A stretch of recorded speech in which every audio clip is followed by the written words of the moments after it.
बिस्मिल्लाहिर्रहमानिर्रहीम।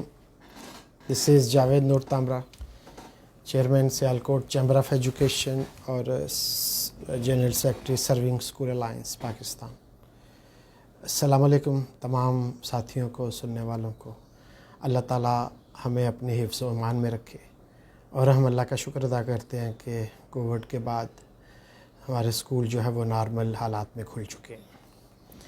आज मैं निसाब पे बात करूंगा। जैसे एक सीरीज़ चल रही है मेरी तरफ से, जो मैं इसको मुख्तलिफ़ सब्जेक्ट्स की जो है वो क्लास वाइज सीरीज़ बना रहे हैं। 1 मिनट में लूँगा कि निसाब है क्या और ये होता क्या है। इसकी मिसाल कुछ इस तरह से है कि हमारे एक डॉक्टर साहब हैं, डॉक्टर खालिद नईम साहब, वो बड़ी अच्छी मिसाल देते हैं कि ये एक ढांचा है। निसाब एक ढांचा है और जो पब्लिशर्स हैं, जो किताब बनाते हैं, वो इसी निसाब के ऊपर इसमें गोश्त लगाते हैं, फिर बड़े अच्छे कपड़े पहनाते हैं और एक ख़ूबसूरत सा जो है ना वो स्केलेटन से एक इंसान का छवि जो है वो तैयार हो जाती है। तो ये निसाब एक ढांचा है। हर पब्लिशर अपने मुताबिक इसके ऊपर गोश्त लगाता है, उसको कपड़े पहनाता है, उसका गेटअप करता है। तो अगर इंग्लिश का निसाब है तो इंग्लिश के निसाब के बाद जिस तरह स्केलेटन के ऊपर जब हम गोश्त लगाएंगे तो वो अगर इंसान का स्केलेटन होगा तो इंसान ही बनेगा, हाथी नहीं बन जाएगा। अगर फ्रॉग के स्केलेटन के ऊपर गोश्त लगाया जाएगा, कलरिंग की जाएगी, तो वो फ्रॉग ही बनेगा, वो डक नहीं बन जाएगा। तो इस तरह ये जो निसाब है हमारा यकसा कौमी निसाब, जो कि सिंगल नेशनल करिकुलम, ये तमाम स्कूल जब एक ही जैसे पढ़ाएंगे तो एक ही जैसे जो है वो बच्चे पैदा होंगे, बच्चों की जो लर्निंग है वो एक ही जैसी होगी। हाँ, ये डिपेंड करता है अब हमारे ऊपर कि हम कौन सी किताब जो कि इसी निसाब के मुताबिक लिखी गई है, किस पब्लिशर ने उसको कितना अच्छा लिखा है, वो हम लगाएंगे तो वो हमारी डिस्टिंग्विश या डिफरेंस होगा। निसाब एक ही है।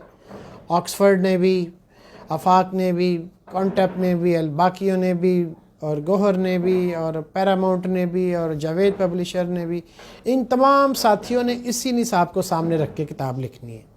और ये हमारी ज़िम्मेदारी है कि जब हम स्कूल अपने में कोई किताब लगाएं तो चेक करें कि क्या वो इस निसाब के मुताबिक है। अगर वो इस निसाब के मुताबिक है तो फिर हमें उसे इस्तेमाल करना चाहिए। अब मैं तो निसाब की तरफ, मैथ और उर्दू का क्लास वाइज जो है वो आपको शेयर कर चुका हूँ मैं ऑलरेडी। तो मैंने 3 हफ़्ते पहले आपसे दरख्वास्त की थी कि मैं इंशाल्लाह इंग्लिश का जो है वो करिकुलम क्लास वाइज बहुत जल्द जो है वो इसको शेयर कर दिया जाएगा। और कल का ये अल्हम्दुलिल्लाह मुकम्मल हो चुका है कि क्लास वाइज अगर आप देखना चाहें कि क्लास 3 में कितने SLOs हमने पढ़ाने हैं तो वो आपके सामने डिटेल मौजूद होगी। अगर आप चेक करना चाहते हैं कि क्लास 5 के जो हैं वो SLO कौन कौन से हैं, तो ये सारी चीज़ें क्लास वाइज इस निसाब का PDF बनाया गया है, जो कि अभी मैं इस वीडियो के बाद अपलोड कर दूँगा। इसकी थोड़ी सी मैं जो है वो आपको बताता चलूँ कि अगर आपको ये इसका फ़ायदा ये क्यों मैं ये कर रहा हूँ कि मिसाल के तौर पे अगर क्लास 2 का मैथ है तो मैं देखना चाहता हूँ कि क्लास 2 के मैथ में कौन कौन सी चीज़ें मुझे अपने स्कूल में निसाब कहता है कि पढ़ाओ। और जब मैं किसी पब्लिशर की बुक लगाऊँ तो मैं चेक करूँ कि क्या वो उस निसाब के मुताबिक है कि नहीं है।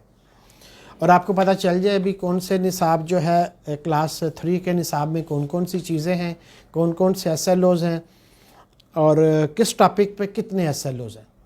तो जो इंग्लिश का अल्हम्दुलिल्लाह मुकम्मल हो चुका है निसाब, ये मैं अपलोड कर रहा हूँ।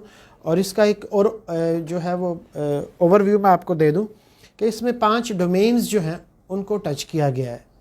सबसे पहले ऑरल स्किल्स जो हैं, ऑरल कम्युनिकेशन स्किल्स, उनके ऊपर बहुत फोकस किया गया है, लिसनिंग एंड स्पीकिंग। उसके बाद reading and critical thinking domain जो है उसके ऊपर काम किया गया है। Formal and lexical except of language के ऊपर जो है वो काम किया गया है। फिर उसके बाद राइटिंग स्किल के ऊपर काम किया गया है और फिर एक एथिक एंड सोशल डेवलपमेंट का भी थोड़ा सा इसके अंदर टच किया गया है। तो ये 4 जो जिस तरह आप जानते हैं कि लैंग्वेज में रीडिंग, राइटिंग, स्पीकिंग, लिसनिंग, ये 4 स्किल्स होती हैं, तो उन चारों को बड़ी अच्छी तरह डिवाइड करके इस निसाब में कवर किया गया है। अब ये डिपेंड करता है कि कौन सा पब्लिशर इस निसाब के मुताबिक इन टेक्निक्स को कितना अच्छे तरह से सिखाता है। और इंशाल्लाह वो बुक्स जो हैं वो जब मार्केट में आएंगी تو ہم ان کو استعمال کریں گے۔ اب اس میں اگر آپ یہ جاننا چاہتے ہیں، میں تھوڑا سا آپ کو بتا دوں کہ گریڈ 1 میں جو oral communications, listening and speaking ہے، اس کے 28 SLOs ہیں، ریڈنگ اینڈ کریٹیکل تھنکنگ کے 30 SLOs ہیں، لینگویج کے 32 SLOs ہیں جس میں گرامر وغیرہ آ رہی ہے، اور رائٹنگ اسکل کے 25 SLOs ہیں۔ اس طرح ٹوٹل جو ہے وہ 115 SLOs ہیں ہمارے پاس کلاس 1 کے انگلش کے، اور اسی طرح 120 کلاس 2 کے ہیں اینڈ کلاس 5 تک سو آن۔ یہ جب ڈاکومنٹس آپ کھولیں گے تو آپ کو پتہ چل جائے گا۔ اور اللہ کا شکر ہے کہ اس نے مجھے یہ ہمت دی کہ یہ کام کر کے میں ساتھیوں تک شیئر کر رہا ہوں۔ اگر آپ کا کوئی بھی کویسچن ہو گروپ میں آپ شیئر کر سکتے ہیں، آپ اس کا آنسر لے سکتے ہیں۔ اگر کوئی اس میں بہتری کی گنجائش ہے تو میں امید کرتا ہوں کہ آپ مجھے وہ بھی بتائیں گے بھی اس کو اس طرح کرے تو یہ اور بہتر ہو جائے گا۔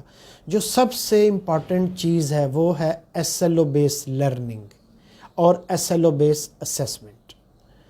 تو ان چیزوں کو بھی ہم نے دیکھنا ہے، اور انشاءاللہ اگلی جو ہماری ویڈیوز ہوں گی اس میں ہم SLO بیس لرننگ، SLO بیس اسیسمنٹ کی بات کریں گے، اور اس کے ساتھ ساتھ کلاس 4-5 کی سائنس جو ہے اس کے اوپر بات کریں گے۔ اور ایک چیز جو کہ انگلش کے نصاب کے مطابق میں آپ کو بتانا ضروری سمجھتا ہوں کہ یہ جو چاروں میں نے آپ کو ڈومینز بتائے ہیں، جو ایکسرسائز ہے، ابھی ہمارے پاس ایک تو PCTV کی بک مارکیٹ میں اویلیبل ہے، ایک دو اور پبلشر کی بک بھی اویلیبل ہیں جو کہ پرنٹ ہو کے مارکیٹ میں آ چکی ہیں، ان کو میں نے دیکھا ہے وہ سیم ایز PTV کی طرح ہی ہیں۔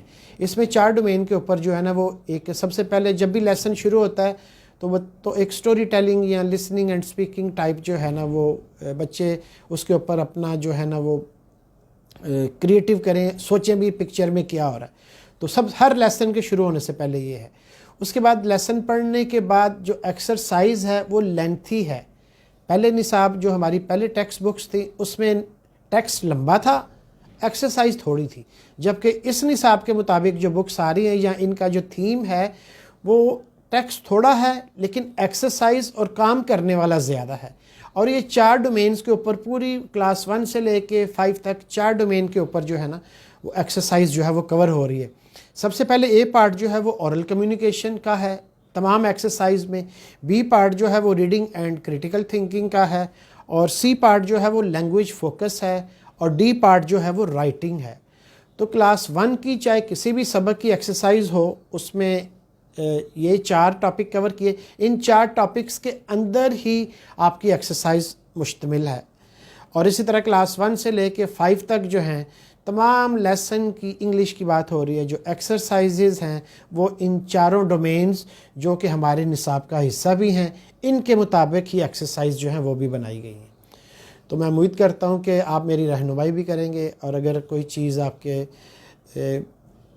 سمجھ میں نہیں آ رہی یا آپ سمجھتے ہیں کہ اس کو زیادہ ایلیبوریٹ ہونا چاہیے تو آپ کائنڈلی مجھے بتائیں تاکہ میں اس کو اور بہتر طریقے سے کر سکوں۔ بہت شکریہ آپ لوگوں کا۔ پاکستان زندہ باد۔